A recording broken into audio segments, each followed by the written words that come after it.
Reduced to exile on Cyprus with other crusaders, including the Templars, the Knights of St. John immediately focused on the future. First by rebuilding their numbers, and then by forging a new purpose in life. Their legendary exploits in the Holy Land continued to draw recruits from all over Europe, bringing with them even more lands and wealth for the Order's work. They began to organize into langs, or tongues, representing the major lands of their membership. There were 7 original langs, made up of Provence, Auberge, France, England, Germany, Spain, and Portugal. The knights lived communally as they had in the Holy Land, although now each lang began to organize its own auberge, or dormitory. The order also began to refine its rules for admission, requiring a stricter definition of nobility, and a growing separation between the knights and the sergeants of the order. The military arm had long since taken over control of the order's governance, although priests and monks would continue to be part of its daily life.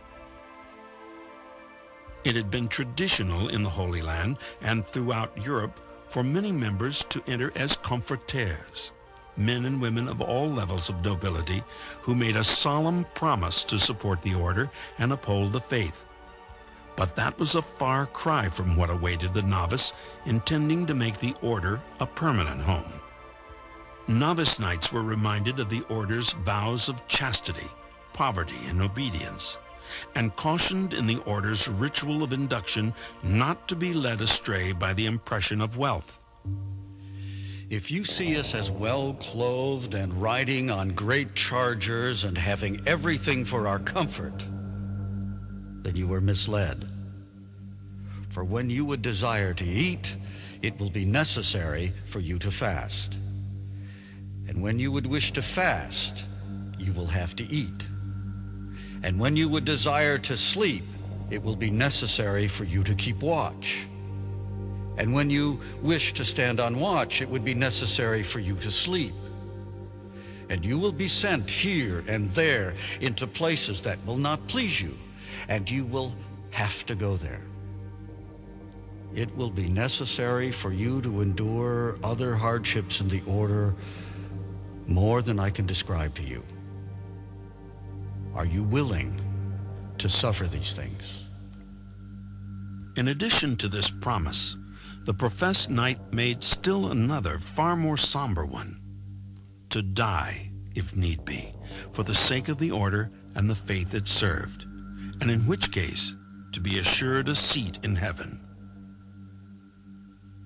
From the beginning of the order, women had been present, serving in the sister hospital of St. Mary Magdalene in Jerusalem, and later in convents across Europe. Like their lay sisters, the comforters, many of the nuns were of noble, even royal lineage, and brought substantial gifts and royal favor with them, just as the male candidates did.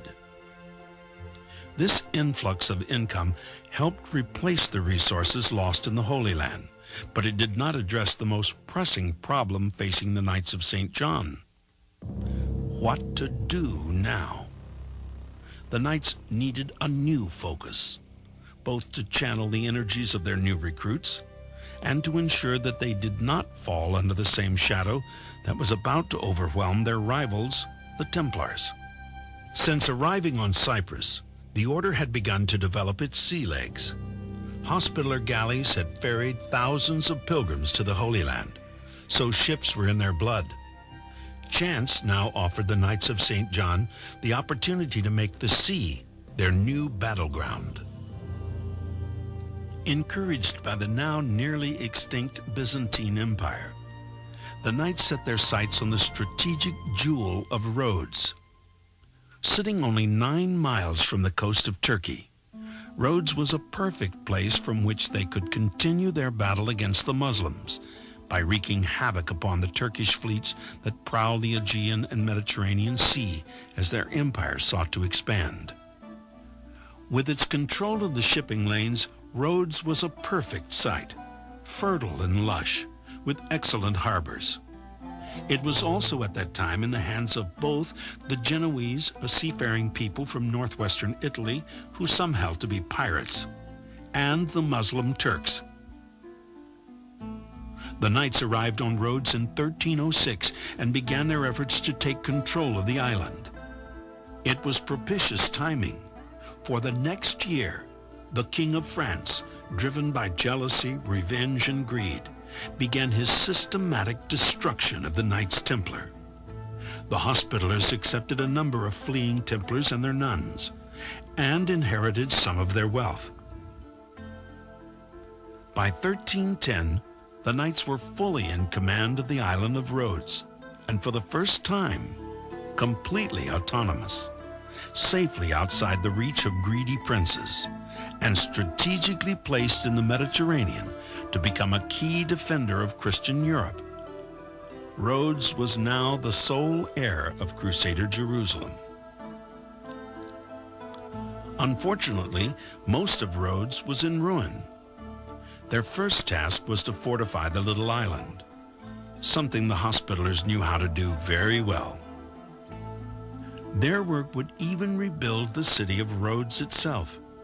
The walled portion of the Byzantine city, much smaller than the entire ancient city of Rhodes, now became the order's convent, as they referred to their headquarters. Each Lang built a new auberge, although by now, many of the senior members of the order lived by twos and threes in comfortable houses, leaving the auberge to novices and visitors. The old Byzantine governor's palace was rebuilt to serve as the Grand Master's residence, taking on the grandeur of a sovereign's palace, for the knights were now masters of their own destiny. And of course, they built churches. The Church of Our Lady of Faleramos is not as impressive in size or decoration as some of their later cathedrals, but it bears the unmistakable stamp of the knights' devotion to their religion, a devotion made all the stronger, perhaps, by a sense of failure to hold the Holy Land and the need to prove their faithfulness in the eyes of God.